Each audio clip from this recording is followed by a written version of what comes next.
આજે વાત કરવી છે ઇન્ડિયન એરલાઇન્સની ફ્લાઇટ 814ના અપહરણની. એક એવી ઘટના જેણે આખા દેશને રીતસરનો હચમચાવી દીધો હતો. આ એ કહાણી છે જેણે આતંકવાદ સામે ભારતના વલણને, એની લડતને હંમેશ માટે બદલી નાખી. વર્ષ હતું 1999 અને તારીખ હતી 24 ડિસેમ્બર, ક્રિસમસની બરાબર આગલી સાંજ. આજે એરબસ A300 વિમાન દેખાય છે એ થોડા જ કલાકોમાં આતંક અને ભયનું જીવતું જાગતું પ્રતીક બની જવાનું હતું. જો, આ કોઈ અસામાન્ય ફ્લાઇટ નહોતી. એકદમ રૂટીન ફ્લાઇટ હતી કાઠમાંડુથી દિલ્હીની. અંદર લગભગ 190 લોકો સવાર હતા. મોટાભાગના લોકો તો રજાઓ માણીને ખુશી ખુશી પોતાના ઘરે પાછા ફરી રહ્યા હતા. ફ્લાઇટમાં માહોલ એકદમ શાંત અને સામાન્ય હતો. પણ એ શાંતિ લાંબો સમય ટકી નહીં. ક્ષણવારમાં બધું જ બદલાઈ ગયું. જેવી ફ્લાઇટે ભારતીય હવાઈ ક્ષેત્રમાં એન્ટ્રી લીધી, પાકિસ્તાન સ્થિત આતંકવાદી સંગઠન હરકત ઉલ મુજાહિદીનના 5 આતંકવાદીઓએ આખા પ્લેન પર કબજો કરી લીધો. અને બસ એક સામાન્ય ઉડાણ 8 દિવસ લાંબી એક ભયાનક બંધક કટોકટીમાં ફેરવાઈ ગઈ. હવે અપહરણકર્તાઓએ વિમાનને કોઈ એક જગ્યાએ સ્થિર ન રાખ્યું. ના, એના બદલે એમણે પ્લેનને એક એવી ભયાનક અને અનિશ્ચિત યાત્રા પર જવા મજબૂર કર્યું જેણે તણાવને સતત વધાર્યો. તો આ યાત્રા કેવી હતી?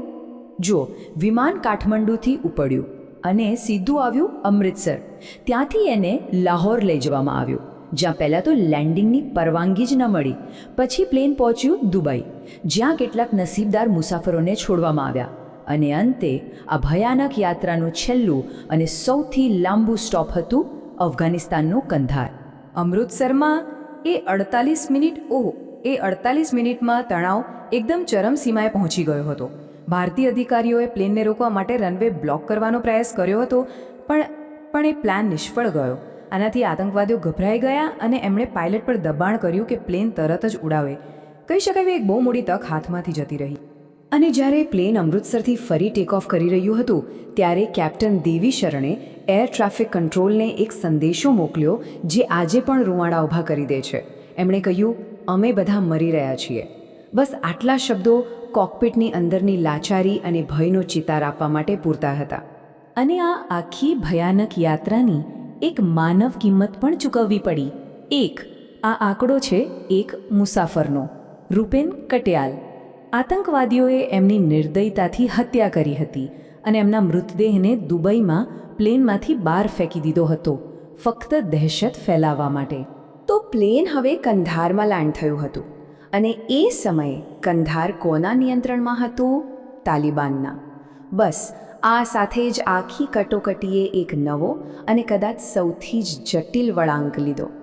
હવે જો, એ સમયની રાજદ્વારી સ્થિતિ કેટલી ગૂંચવણભરી હતી. ભારતે તાલિબાન શાસનને સત્તાવાર રીતે માન્યતા આપી નહોતી. એટલે હવે અપહરણકર્તાઓ સાથે વાત કરવા માટે પણ તાલિબાન મારફતે જ જવું પડે એમ હતું. ઉપરથી તાલિબાનના હથિયારબંધ લડવૈરાઓએ આખા પ્લેનને ઘેરી લીધું હતું, જેનાથી પરિસ્થિતિ ઓર ગંભીર બની ગઈ. અને વાતચીત માત્ર આ 5 આતંકવાદીઓ સાથે નહોતી થઈ રહી. ભારતીય વાટાઘાટકારોની ટીમમાં, જેમાં આજના NSA અજીત ડોવલ પણ સામેલ હતા, એમણે સ્પષ્ટ રિપોર્ટ આપ્યો હતો કે અપહરણકર્તાઓને પાકિસ્તાનની ISI તરફથી પૂરેપૂરું સમર્થન મળી રહ્યું હતું. એટલું જ નહીં, ISI એમને સુરક્ષિત રીતે બહાર કાઢવાની ગેરંટી પણ આપી રહી હતી. હવે દિવસો વીતી રહ્યા હતા. એક દિવસ પહાડ જેવો હતો. પ્લેનની અંદર બંદકોની હાલત ખરાબ થઈ રહી હતી અને અહીં ભારતમાં લોકોનો ગુસ્સો અને ચિંતા વધી રહ્યા હતા. ભારતીય સરકાર પર એક એવો નિર્ણય લેવાનું દબાણ હતું જે લગભગ અશક્ય હતું.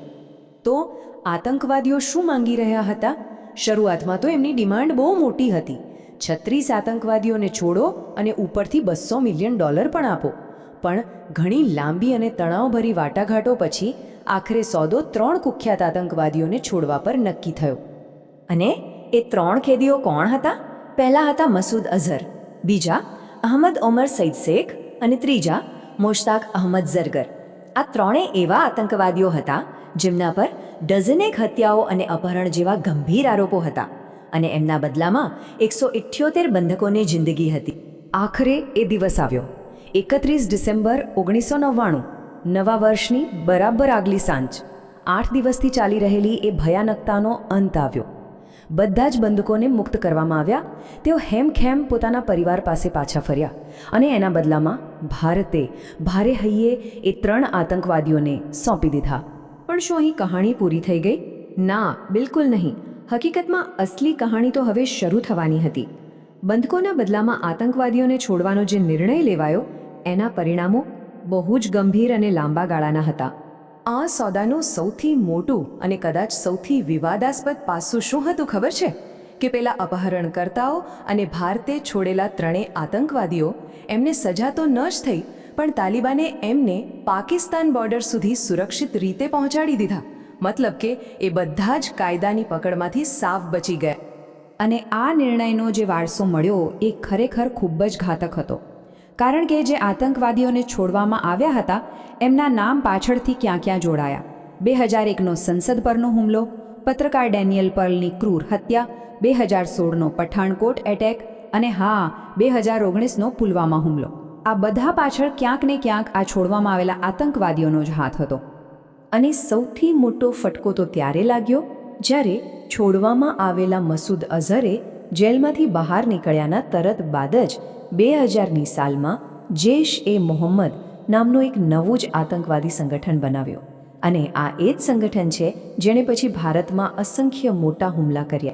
તો આખી ઘટના આપણને એક બહુ જ મોટા અને મુશ્કેલ સવાલ પર લાવીને ઊભી રાખે છે કે જ્યારે 178 નિર્દોષ લોકોનો જીવ દાવ પર લાગેલો હોય ત્યારે શું સરકાર પાસે બીજો કોઈ વિકલ્પ હતો?